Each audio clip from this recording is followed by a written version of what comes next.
अस्सलाम वालेकुम। I hope you all are good. तो आज मैं आप लोगों से डिस्कस करने लगा हूँ फर्स्ट ईयर हिस्टोलॉजी की गाइडलाइन, जो कि आप में से अक्सर पूछ रहे थे कि हिस्टोलॉजी को किस तरह से प्रिपेयर करना है। तो हिस्टोलॉजी को प्रिपेयर करना कोई इतना मुश्किल काम नहीं है। सबसे पहले तो देखते हैं कि वेटेज कितनी है हमारे पास। इसका हमारे पास एक एससीक्यू है और हमारे पास 9 to 10 एमसीक्यूज़ हैं, ठीक है। तो ये तकरीबन हमारे पास 14 to 15 मार्क्स हमारे पास इसके बनते हैं यूएचएस के प्रोफ में। तो मतलब ये इतना मुश्किल काम नहीं, लेकिन हमारे पास इसकी इंपॉर्टेंस है। 14-15 नंबर अच्छे खासे हैं, ठीक है। और करना इसको प्रिपेयर कहाँ से है, हमारे पास लाइक से आपने A to Z सारा प्रिपेयर नहीं करना, बहुत एक्सटेंसिव है। मैं आपको कुछ टॉपिक्स बताऊँगा, सिर्फ आपने वही प्रिपेयर करने हैं और उसके साथ फिर दोस्त और डायग्राम्स के लिए हम जर्नल यूज़ करेंगे अपना, ठीक है। तो ये आप देखते हैं कि किस तरह से करना है। सबसे पहले सेल है आपके फर्स्ट ईयर की एस्ट्रोलॉजी में। तो सेल में बेसिकली वही सेल की ऑर्गेनाइज के फंक्शन है, वो एफएससी वाला ही पुराना, वो आपने वही प्रिपेयर करना है। सिर्फ एक टॉपिक है जो आपने प्रिपेयर करना है, दैट इज़ सेल जंक्शंस, ठीक है। ये आपके पास यहाँ पर नया टॉपिक है और ये अक्सर पूछ लेते हैं कि सेल जंक्शन, गैप जंक्शन कौन सी होती है, कम्युनिकेशन जंक्शन कौन सी होती है। तो आपने लाइक से प्रिपेयर करना है सारा। और इसी के अंदर एक टर्म आती है दैट इज़ जंक्शनल कॉम्प्लेक्स, ठीक है।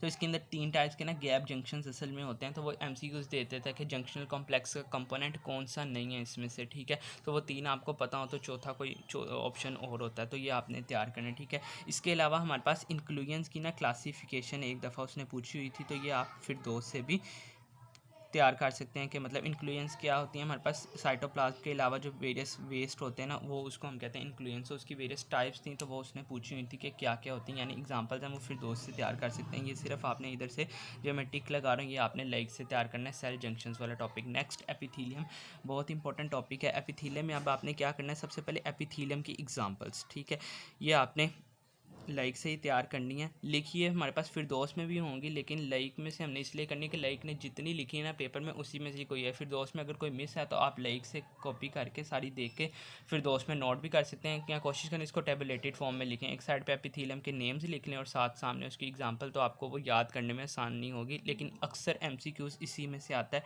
कि टाइप्स कौन सी एपिथेलियम, फॉर एग्जांपल दे देगा ट्रांजिशन एपिथेलियम कहाँ प्रेजेंट है या सूडो स्ट्रेटिफाइड कहाँ प्रेजेंट है। तो ये आपने अच्छे से प्रिपेयर करनी है, ठीक है। उसके बाद हमारे पास पोलैरिटी ऑफ एपिथेलियम, ठीक है।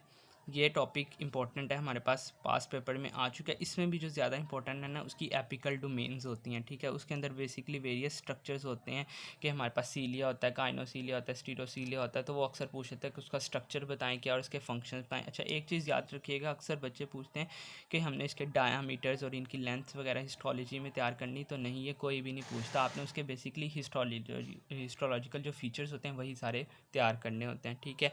उसके बाद अगर हम देखें तो हमारे पास जो एपिथेलियम आपने डिटेल में करनी है, दैट इज़ ट्रांजिशनल एपिथेलियम, ठीक है। अक्सर ड्रा करने के लिए भी आती है।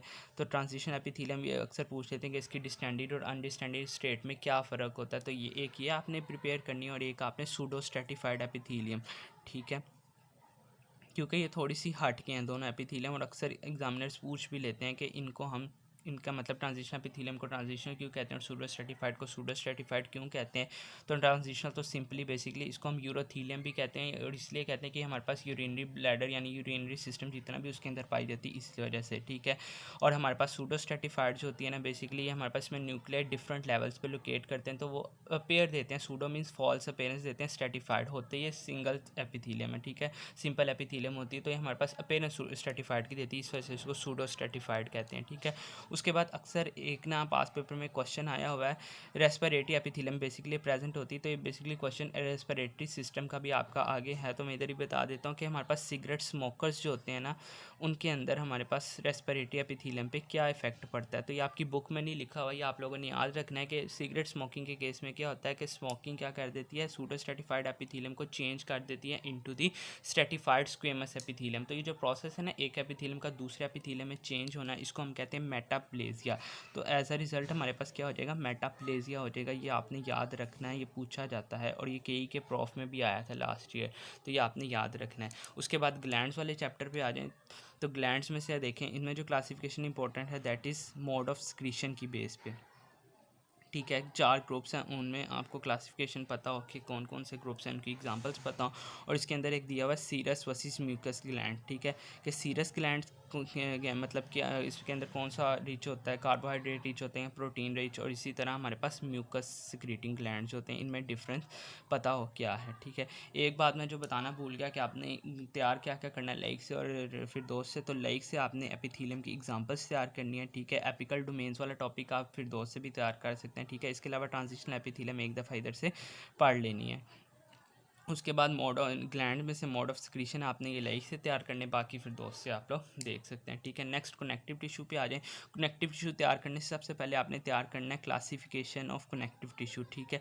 ये आपने अंदर से नहीं करना है इसको, इसका ना चैप्टर जब ख़त्म होता है ना हमारे पास लाइक के अंदर क्लासिफिकेशन ऑफ कनेक्टिव टिश्यू, तो उसका ना टेबल उसने दिया हुआ है चैप्टर के एंड पे, ये आपने टेबल से तैयार करना है सारा, ठीक है। उसके बाद हमारे पास एडिपोसाइट्स वगैरह इसमें हैं, वो हमारे पास next chapter connective tissue proper का ये है, वहाँ पे हम डिटेल से करेंगे। तो आपने मेजरली इधर से क्लासिफिकेशन तैयार करनी। उसके बाद ना मास्ट सेल का ये लास्ट ईयर एमसीक्यूज़ भी आया था। मास्ट सेल्स आपने ना अच्छे से प्रिपेयर करने इधर से, और साथ प्लाज्मा सेल्स, ठीक है। तो अक्सर ना सेल्स वैसे तो वेरियस टाइप्स के होते हैं कनेक्टिव टिश्यू से, लेकिन आपने ना ये दोनों सेल्स अच्छे से प्रिपेयर करने, इनके कुछ फीचर्स पूछ लेते हैं। मसलन कहता है कि एनाफाइलैक्टिक रिस्पॉन्स हुआ, अक्सर सिनेरियो आता है पहले तो पूछता है कि एनाफाइलैक्टिक रिस्पॉन्स हो गया यानी एलर्जिक रिएक्शन हो गया एक पेशेंट में, तो उसके अंदर कौन से सेल इन्वॉल्व होंगे, तो उसमें हम बताएंगे कि मास्ट सेल इन्वॉल्व होंगे। और फिर क्या कहता है कि वो कहता है कि इस सेल का ना जो इन्वॉल्व है उसका स्ट्रक्चर बताएं। तो पहले हमें सेल पता होगा तभी स्ट्रक्चर ड्रा करेंगे, ठीक है। उसके अलावा इनकी ग्रैन्युलर अपीयरेंस होती है, तो ये आई गेस ये एमसीक्यूज आया था लास्ट ईयर कि उसने कहा था कि ग्रैन्युलर अपीयरेंस किस सेल की होती है, या मास्ट सेल का उसने पूछा था कि which of the following is the feature of mast cell, तो उसमें स्मॉल ग्रैन्यूल्स इसके अंदर प्रेजेंट होते हैं, तो ये आपने याद रखना है। उसके बाद प्लाज्मा सेल्स का एक फंक्शन है कि इनके अंदर ना कॉट व्हील शेप्ड न्यूक्लियस होता है, ठीक है।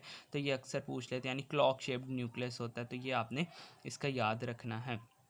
बाकी हमारे पास कॉलेजन के टेबल्स हैं इसके अंदर, ठीक है। टाइप्स ऑफ कॉलेजन,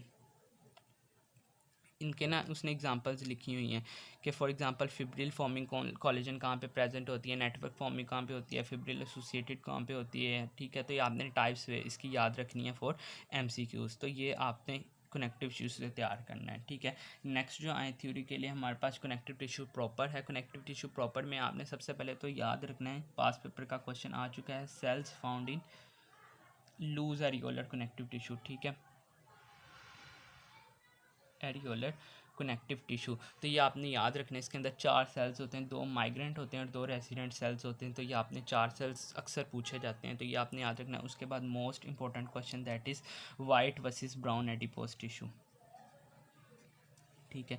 ये आपने प्रॉपर्ली पूरा तैयार करना है, फिर दोस्त से भी कर सकते हैं, लाइक से पढ़ना है तो लाइक से भी पढ़ सकते हैं, लेकिन अक्सर इसमें से उसने पूछा होता है इनके अंदर डिफरेंस क्या है। सबसे पहले तो मतलब मैं चांदा एक आपको बता भी देता हूँ पॉइंट, मतलब इनके अंदर एज फैक्टर का डिफरेंस होता है, ठीक है। उसके अलावा हमारे पास इनके अंदर एक स्पेशल फीचर होता है दैट इज़ वाइट एडिपोज के अंदर सिग्नेट रिंग अपेयरेंस होती है, तो ये आपने याद रखना है, ठीक है, सिग्नेट रिंग अपेयरेंस, ठीक है। उसके अलावा हमारे पास इनके हार्मोन्स का ना डिफरेंस होता है, एक लेप्टिन सिक्रीट करता है, ठीक है, और वाइट वाला इनका फंक्शन क्या है, हार्मोन्स का डिफरेंस है, फंक्शंस का डिफरेंस है, तो ये पॉइंट्स आपने वेरियस बना लेने हैं इसके अंदर, ठीक है।